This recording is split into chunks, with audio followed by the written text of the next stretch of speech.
بسم اللہ الرحمن الرحیم۔ جیسا کہ آپ سب کو معلوم ہے کہ 15 نومبر کو گلگت بلتستان میں انتخابات منعقد ہوئے،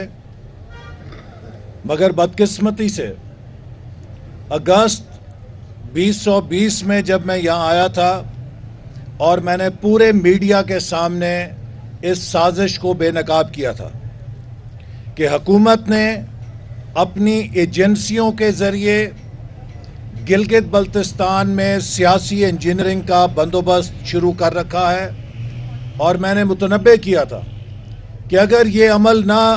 روکا گیا، اس کے نتیجے میں جو سیاسی بحران جنم لیں گے وہ اس خطے کے لیے بھی اور پاکستان کے لیے بھی تباہ کن ہوں گے۔ بدقسمتی سے ان معروضات پر کان نہیں دھرا گیا، بلکہ حکومت نے زیادہ شدت کے ساتھ پولیٹیکل انجینئرنگ کا عمل آگے بڑھایا۔ مجھے افسوس سے کہنا پڑتا ہے کہ 15 نومبر کے انتخابات شام الیکشنز تھے۔ یہ الیکشنز کے نام پہ دھوکہ تھا۔ گلگت بلتستان کے عوام کی آواز پہ ڈاکہ ڈالا گیا ہے۔ گلگت بلتستان کے عوام پر مصنوعی مخلوق مسلط کی گئی ہے۔ یہ پی ٹی آئی نہیں ہے، یہ مصنوعی مخلوق ہے جس کو مسلط کیا گیا ہے، اس لیے کہ اگست میں جب انتخابات مقررہ مدت پہ ہونے تھے، انہیں اس لیے نہیں ہونے دیا گیا کہ پی ٹی آئی کے پاس یہاں کسی نشست پہ کوئی امیدوار موجود نہیں تھا۔ ان انتخابات کو ملتوی کر کے سیاسی جوڑ توڑ، ہارس ٹریڈنگ، ہماری جماعت سے الیکٹیبلز کو نکال کر پی ٹی آئی کو کینڈیڈیٹس فراہم کیے گئے۔ اس کے بعد جو نگران حکومت لگائی گئی، ہم نے مسلسل احتجاج کیا کہ سیاسی بنیاد پر جانبدار حکومت لگائی گئی ہے، یہ غیر جانبدار نگران حکومت نہیں ہے، اور اس جانبدار نگران حکومت کو حلقے اسائن کیے گئے جن کے ذریعے ان حلقوں میں مداخلت جاری رہی۔ اس کے بعد الیکشن کمیشن نے ایک ضابطہ اخلاق پارٹیز کے ساتھ مل کر بنایا۔ اس ضابطہ اخلاق میں لکھا گیا تھا کہ وزیر اعظم اور وفاقی وزراء گلگت بلتستان کے انتخابات میں شیڈیول آنے کے بعد دورے نہیں کریں گے اور نہ کسی قسم کے اعلانات کر سکتے ہیں وہ۔ لیکن آپ نے دیکھا، پوری قوم نے دیکھا کہ وزیر اعظم سے لے کے وزراء نے جس طرح کی منڈی لگائی گلگت بلتستان میں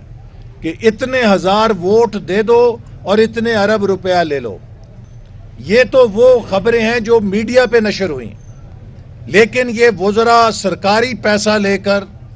گلی گلی، محلہ محلہ پھرتے رہے، پیسے اور نوکریاں بانٹتے رہے، اور اس کوڈ آف کانڈکٹ کی دھجیاں اڑا دیں۔ میں نے خود جا کے چیف الیکشن کمشنر سے شکایت کی، ان کو پارٹی کی طرف سے کہا کہ وہ ضابطہ اخلاق کو انفورس کریں۔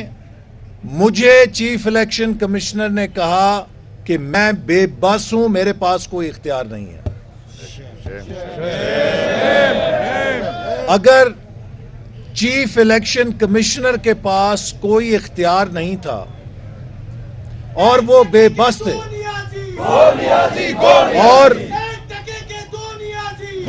اور اگر ایک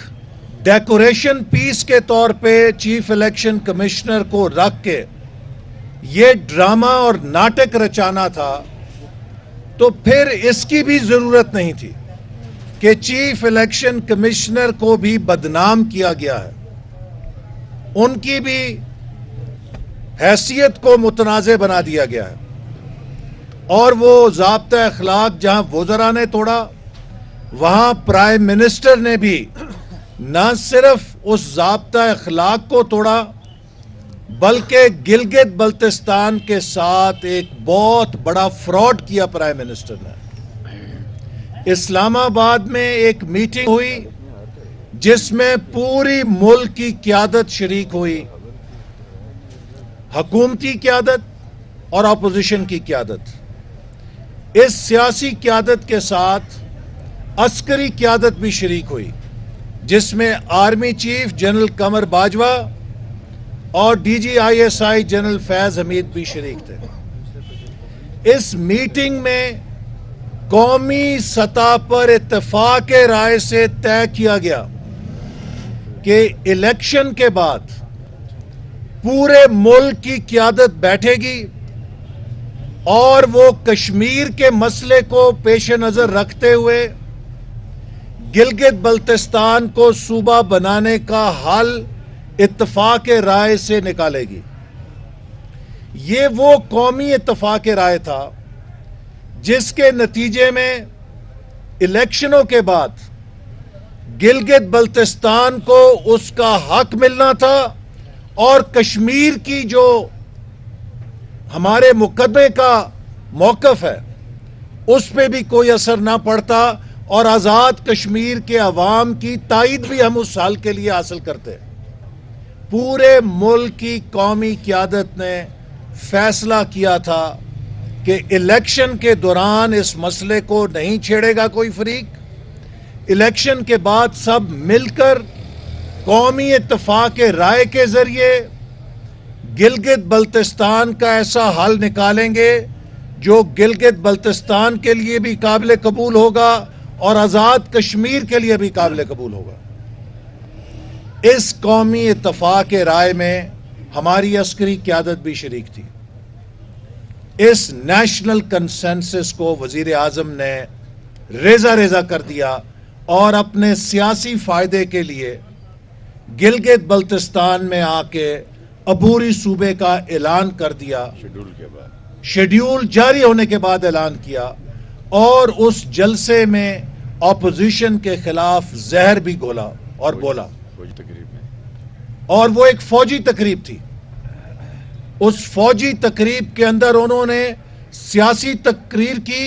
اور اپوزیشن کو غدار قرار دیا، اور اس تقریر کا نتیجہ یہ نکلا کہ پوری آزاد کشمیر کی قیادت نے اسلام آباد میں بیٹھ کے گلگت بلتستان کے لیے صوبے کی تجویز کی مخالفت کر دی۔ وزیر اعظم نے اس سیاسی چال سے جو انہوں نے چلی، گلگت بلتستان کے سیاسی مستقبل کو متنازع بنا دیا اور آزاد کشمیر کے اندر ایک تنازع کھڑا کر دیا، جبکہ پوری قومی قیادت نے یہ وعدہ کیا تھا کہ ہم الیکشن کے بعد مل کر اتفاق رائے سے ایک ایسا حل نکالیں گے جو گلگت بلتستان اور آزاد کشمیر کے عوام کو قابل قبول ہوگا۔ اگر اس اتفاق رائے پہ پیرا دیا جاتا تو آج یہ تنازع نہ کھڑا ہوتا۔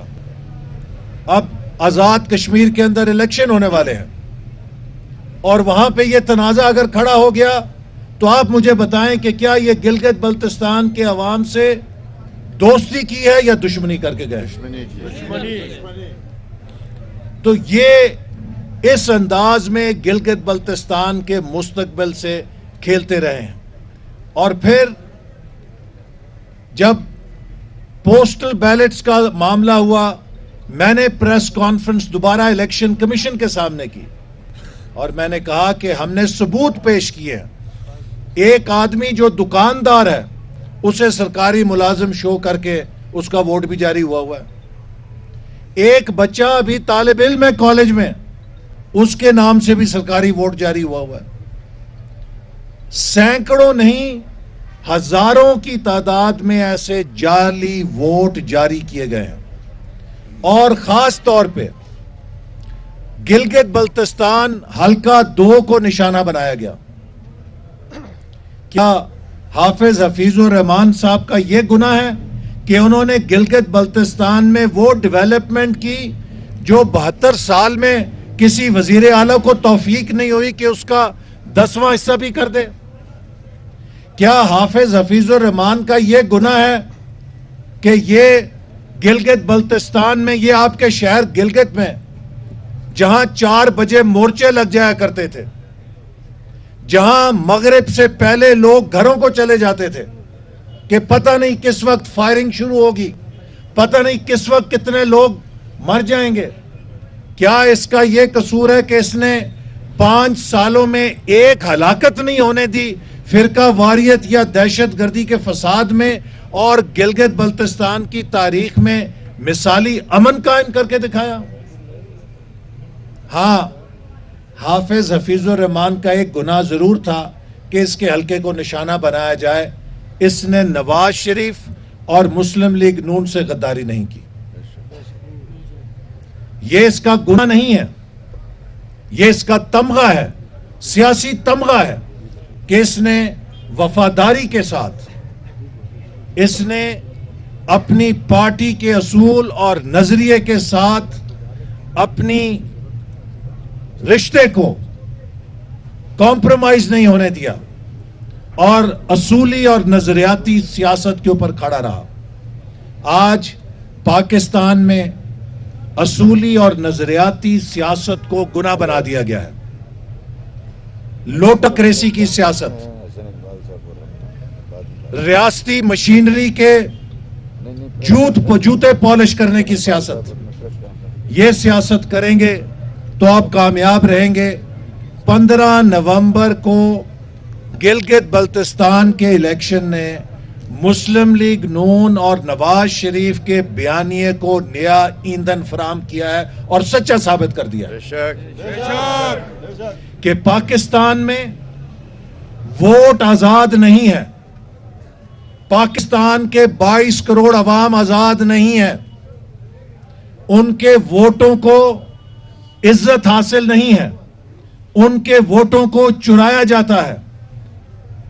اور آپ دیکھیں کہ اتنی چوری کے باوجود،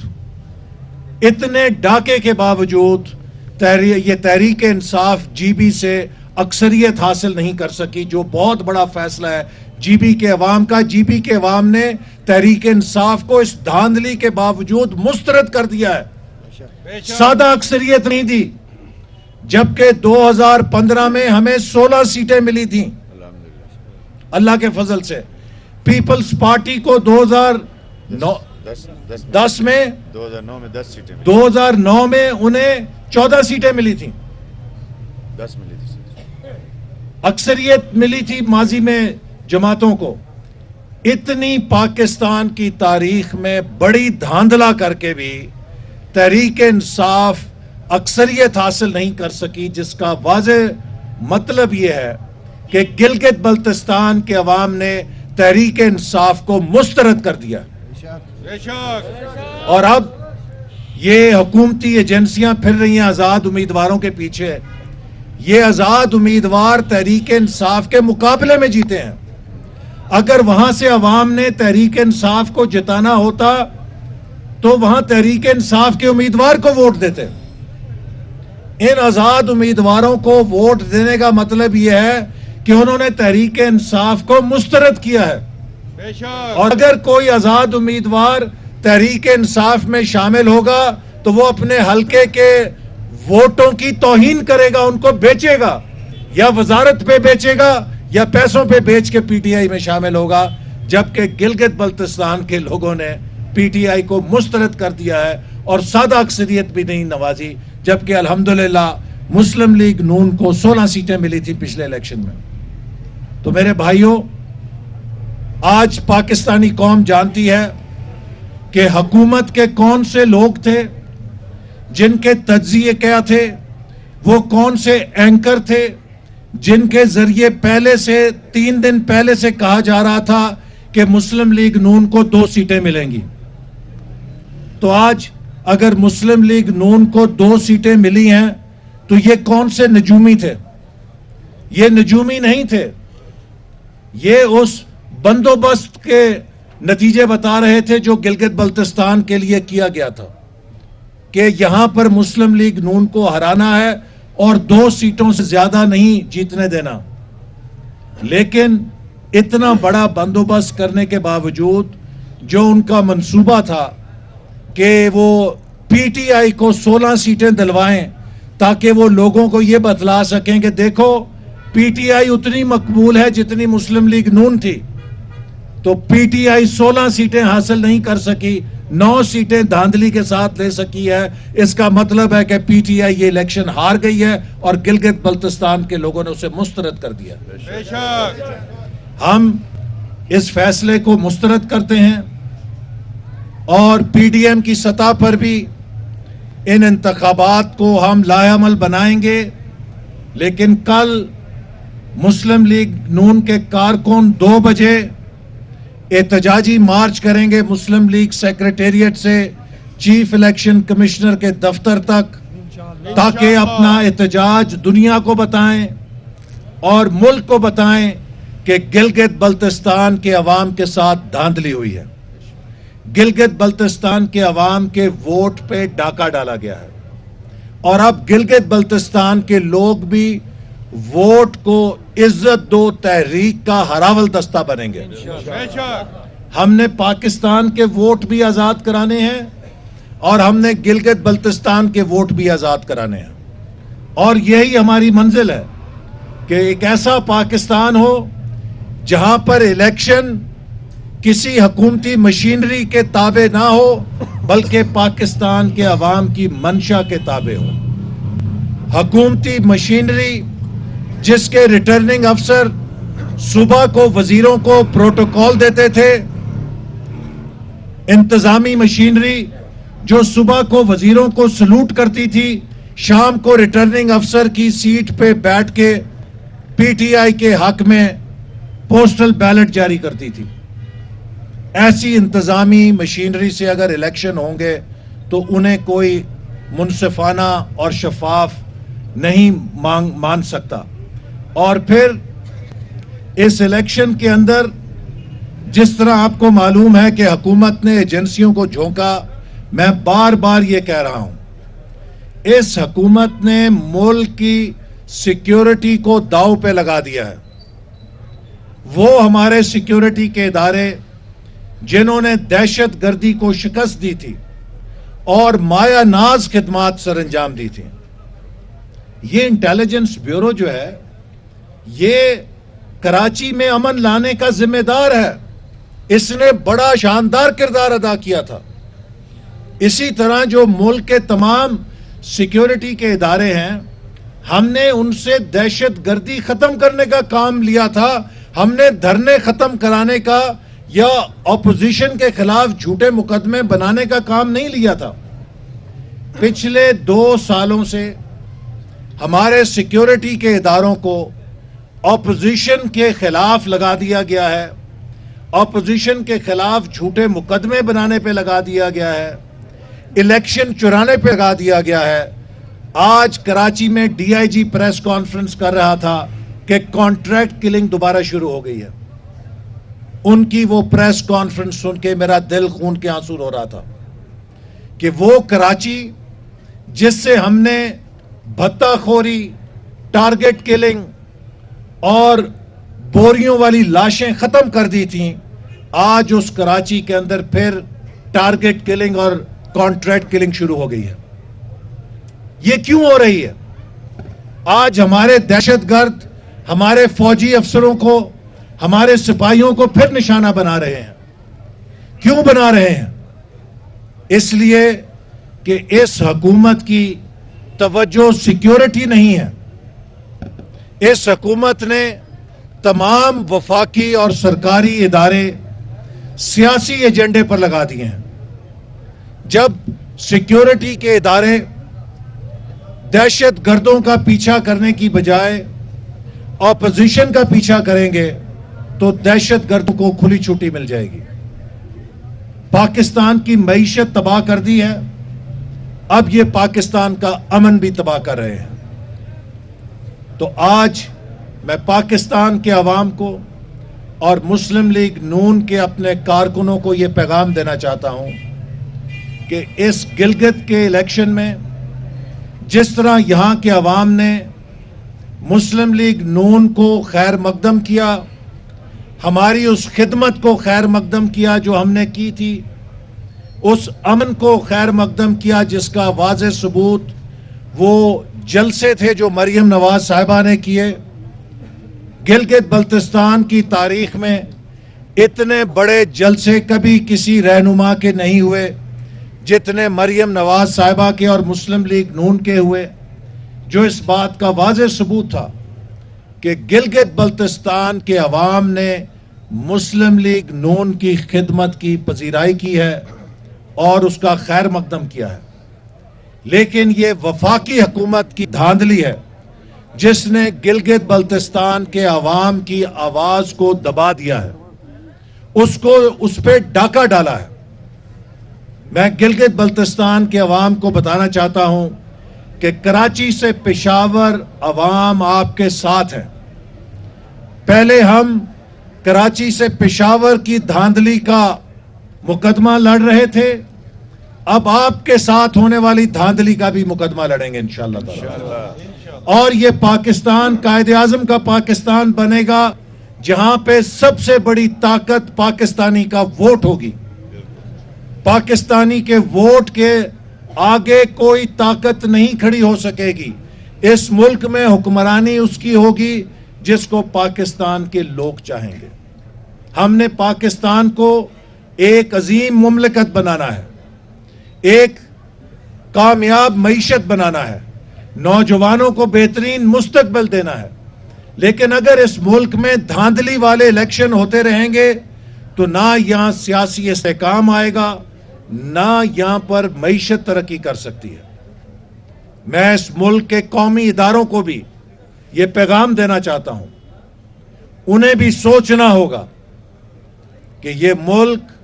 کس راستے پہ جا رہا ہے اور کس راستے پہ جانا چاہیے۔ اگر ہم نے روش نہ بدلی تو یہ ملک سیاسی انتشار کا شکار ہوگا اور اس ملک کی معیشت مزید تباہ ہوگی۔ اس کے بعد ہمارے ملک کی دفاع کے اوپر جو اثرات پڑیں گے اس نقصان کو کوئی پورا نہیں کر سکے گا، چونکہ دفاع صرف ٹینکوں اور توپوں سے نہیں ہوتا۔ دفاع تب مکمل ہوتا ہے جب اس کی پشت کے اوپر قومی یکجہتی ہوتی ہے، سیاسی استحکام ہوتا ہے اور ایک مضبوط معیشت ہوتی ہے۔ دیوالیہ معیشت کے ساتھ کوئی قوم جنگ نہیں جیت سکتی۔ تو ہمیں آج جن چیلنجز کا سامنا ہے ان کا راستہ، کامیابی کا راستہ وہی چارٹر ہے جو پی ڈی ایم نے پیش کیا ہے، اور میں امید رکھتا ہوں کہ ہمارے تمام وہ جماعتیں جو پی ڈی ایم میں شامل ہیں، ہم اپنے سیاسی پروگرام علیحدہ رکھتے ہیں، ہمارے سیاسی اختلاف بھی ہو سکتے ہیں، لیکن ملک کے مستقبل پہ ہمارا اشتراک ہے کہ یہ ملک آئین اور قانون پہ چلنا چاہیے، صاف اور شفاف الیکشن ہونے چاہیے، اور اس ملک میں پارلیمنٹ کی بالادستی ہونی چاہیے، اور اس ملک کے غریب، مزدور، کسان اور نوجوانوں کا معاشی مستقبل محفوظ ہونا چاہیے۔ آپ سب کا بہت شکریہ۔ جو نتائج جو کل کے احتجاج پوسٹل بیلٹ اور یہ جو جب تک یہ رزلٹ روکنے والی بات جو ہے نا، یہ تین چیزوں کے ساتھ میں یہ بھی بات ایک ایڈ کرنا چاہتا ہوں کہ جی بی 2 میں ہم مطالبہ کر رہے ہیں کہ جب تک پوسٹل بیلٹ کا تنازع حل نہیں ہوتا اس حلقے کا نوٹیفیکیشن روکا جائے۔ اس میں 7,000 پوسٹل بیلٹ کی اپلیکیشنز تھیں جن میں 1500 جاری ہوئے اور ان میں سے تقریباً 550 سے زیادہ جعلی ثابت ہو گئے جن کا ثبوت دیا گیا ہے۔ جہاں اتنی بڑے تعداد میں بوگس ووٹوں کی کاسٹنگ ہوئی ہے، جب تک وہ ووٹ آؤٹ نہیں ہو جاتے اور وہ 1000 ووٹ جن کو لال سیاہی سے ریجیکٹ کیا گیا، جن کو ووٹ ڈالنے کا موقع نہیں دیا گیا، ان کے فیصلہ نہیں ہوتا تو اس حلقے کا نوٹیفیکیشن جاری نہیں کیا جانا چاہیے۔ جی جی ہاں آپ نے اس الیکشن میں بھی ریگنگ کا الزام لگایا. میاں صاحب نے بھی اپنے گجرانوالہ کی اسپیچ میں اداروں کے سربراہان کا نام لے کر کہا کہ ووٹ چوری ہوئے. آپ کو کیا لگتا ہے ہوئی اداروں کے سربراہان نے دوبارہ وہ ایکشن ریپلے کیا یا نہیں؟ دیکھیے آج جب 2018 کا الیکشن ہوا ہے تو ملک میں کوئی وفاقی حکومت نہیں تھی اور نگران حکومت تھی اور اس کی پشت کے اوپر قومی ادارے تھے. لہٰذا اس الیکشن کا سوال پوچھنا نواز شریف صاحب کا بنتا تھا ان اداروں کے سربراہوں سے. آج پاکستان میں ایک وفاقی حکومت موجود ہے اور تمام قومی ادارے اس وفاقی حکومت کے ماتحت ہیں. اس لیے ہم اس وفاقی حکومت سے یہ سوال کرنے پہ حق بجانب ہیں کہ وہ ان سوالات کا بھی جواب دے اور اس کی ذمہ داری بھی قبول کرے کہ اس نے گلگت بلتستان کے مینڈیٹ پہ ڈاکہ ڈالا ہے اور اس کے باوجود شکست کھائی ہے, یہاں سے اکثریت نہیں لے سکی.